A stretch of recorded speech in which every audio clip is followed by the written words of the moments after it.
If you're feeling cramped in your current home and you need more space, but you aren't quite ready to move or do a major addition remodel, I have another option for you to consider that's less expensive and easier to live through than a home addition remodel. In the past couple of years, we had been planning to do an addition on our house to get one more bedroom and a bathroom and office space, and even a separate attached ADU. That's an in-law unit. After we had the plans done and permits approved, we kept delaying getting started because the process was expected to take 6 months. We would have had to move completely out of 3 bedrooms during that time, which meant 3 of us would have to be camping out in other parts of the house. We'd have no space for a home office during that time, and we'd be completely without a working bathroom for approximately 3 weeks. While we were excited to get the final result, we were not that excited about living in a construction zone for half a year. And as we all know, these projects always take longer than they're expected to.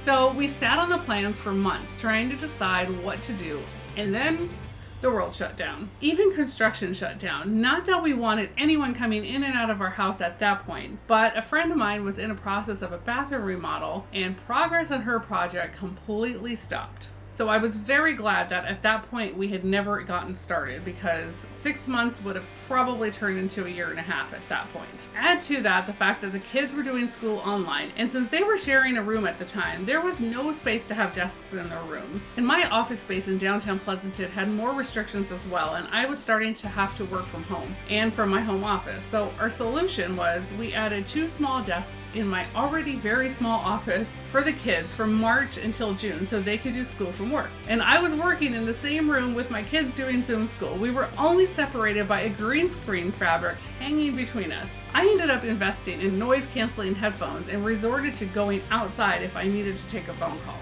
I'm sure many of you have experienced very similar things in your homes the past year and a half.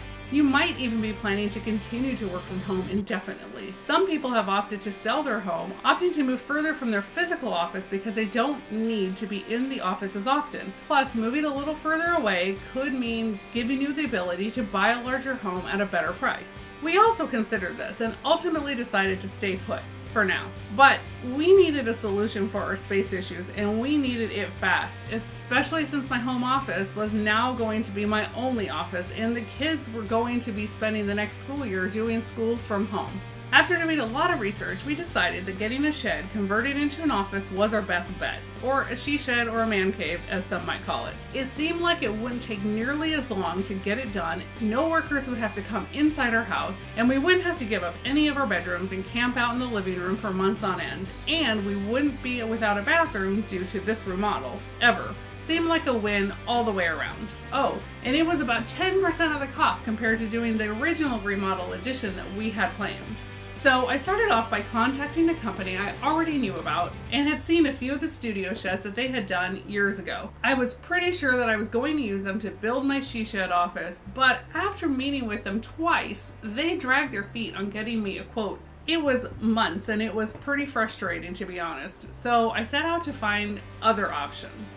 These options are what I'm going to share with you in this video, along with some important things to be aware of if you're considering building one in your house. Option 1 was to order a wooden kit shed from a place like Home Depot or Lowe's, or even Costco has them sometimes. If you're an experienced handy person, this is by far going to be your most economical option and easiest if you're handy. You order the kit shed, assemble it, then add insulation, electrical, lights, drywall, etc., finish the interior, and you're all set. Some things to be aware of is if you want to use it like a room or an office, you will want to pay attention to the doors and windows that come with a kit. If you want a good insulated room, you don't want to have a standard door shed or lower grade windows. Be sure you opt for something that has residential quality doors and windows.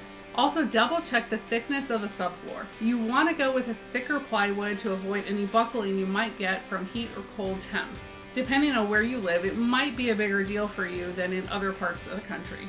If you're not handy, you can still choose this option by finding a local handyman to assemble your kit shed for you. I know there are a few people in my area who specialize in shed assembly.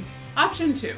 Option 2 was to order a shed from one of the big name shed companies who build their shed on your site. For example, Tough Shed, which is sold at Home Depot. They'll build the walls in their shop and then bring it on site to assemble them at your home. We had a Tough Shed built years ago in a previous home, and it was a very easy process. The only issue is that they build just the shell. You would still have to handle all the interior finishes, installation, flooring, walls, lighting, electrical, etc. But it's a great option for a semi-DIY project, and they are very fast at the installation process. Tough Shed has a few models that are specifically designed more for office conversions than storage sheds. Plus, they have an easy-to-use website where you can adjust the size and configuration options and see the price right there instantly. Keep in mind that at least when I was exploring this option for myself, they did not offer any finishing options. They essentially build you a shell, and the rest is up to you. Option number 3 is to hire a company who specializes in custom building sheds, she sheds, detached spaces. Like I said earlier, the company I thought I was going to use originally was just too much of a challenge to work with. I couldn't even get them to give me a quote after 2 months of asking and 2 visits where they came out and looked at the space. So I gave up on them. In the end, I found another company who actually does a better job, so I'm actually really glad it didn't work out. The company I ultimately used was more of an all-inclusive option with nearly unlimited customization options. They don't just offer 1 or 2 sizes and shapes to choose from. They will custom design and build the shed to your specific needs. So if you have an odd shaped space and you need it to fit in a corner of your lot or want it to look a certain way, maybe to match your existing home, they can do it.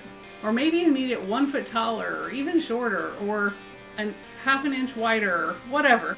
You want to put electrical outlets in certain spots, they can do that for you. Like for me, for example, I have a desk that I love that I bought back in 2005, and I really wanted it to fit in my she shed office. The problem is that with the prefab options was the placement of the doors and windows were limited, so I didn't have much choice as to where to put them and still have enough wall space to fit my desk. I also wanted my windows low enough that I could easily see out our backyard and see the pool while sitting at my desk. This is really helpful when the kids want to swim and I need to also watch them. I also wanted a loft storage, which was high enough that I could still stand under it. These customizations weren't an option when getting a prefab. Of course, the downside is, of the 3 options, this was the most expensive, but still drastically less than a full home edition. Regardless of which option you choose, there are some things you need to be aware of. First of all, you'll want to start your research at your local building department. You need to find out what the requirements are in your local area. Your city or county likely has guidelines as to where the shed can be placed on your property, how far from the property line it needs to be, what the limit height is, if you need to put concrete foundation pad or not, etc. Those types of things. There may be requirements about the size, depending on the size of your lot and the size of your existing home. Some cities have requirements that sheds or detached buildings only be built behind your house, and they don't allow anything to be built on the front end of the property. Some cities allow you to build up to a certain size without requiring a building permit. It might be 100 square feet or 120 square feet. Again, every city is going to be different, so be sure to check with your building department in the city where your property is located. If you're going to add electrical, you may also need an electrical permit. Be sure to have an electrician come out and assess your current electrical panel to make sure that you have enough space on your main panel to accommodate additional electrical needs. If you need to replace your main panel, it can be an unexpected expense, and you don't want to be surprised by it after you've already got the shell of your shed up. You're going to want some sort of heating source in your shed, and if you live in a place that gets super hot in the summer, don't skip out on getting an air conditioner. Now, you can always do a space heater and a wall air conditioner since it's a really small space and it won't take much to cool it or heat it. But if you're going to keep anything inside your shed that might be temperature sensitive, you might want to consider a smarter AC heater system that you can control from an app on your phone and set to program at certain temperatures. Personally, I chose a mini split heating and air conditioning system. It's connected to Wi-Fi, so I can see from anywhere I have a cell signal what the temp is inside. I can also program it to automatically turn on if temps reach a certain temperature and turn off once it's at an acceptable level. I found this especially helpful when I've left my computer running a backup, for example, and I don't want it to overheat on a hot day. My last bit of advice is don't skimp on the insulation. double pane windows and residential doors and good flooring. My she shed probably has more insulation than my home does, to be honest, and it still gets hot inside on a hot day. So if you choose a floating floor, be sure to get one that's really thick. I went with a pretty thick vinyl floating floor, but I wish I had gone with the thickest that I could find. When it gets super hot inside and I haven't had the AC on, it tends to warp a little bit until the temperatures cool down. Of course, carpeting probably is the safest option to avoid this problem, along with doing a thicker subfloor. If you live in a hot place or somewhere where the sun doesn't come out much, you might want to pay more attention to the placement of your windows and doors, and also take into consideration where your trees are located. My office windows don't get direct sunlight shining through, which is great. I can leave the blinds up even on a super hot day. However, my glass door gets direct afternoon sun, which can make it heat up pretty quickly inside. We actually put a patio umbrella to block the sun for now, while I think about getting shades for the door. If you found this video helpful, be sure to give me a thumbs up, subscribe to my channel, and hit that notification bell so you don't miss my next video. I'm Maria Diora. I'm a real estate agent located in the San Francisco Bay Area. If you need more space than a she shed can give you and you don't want to live through a remodel, or perhaps you live in an HOA community where you're not allowed to add a she shed, then I'm happy to help you sell your home and find a new one. If you want to explore your options, give me a call, shoot me a text, or send me an email, however you want to connect. All my contact information is in the description below.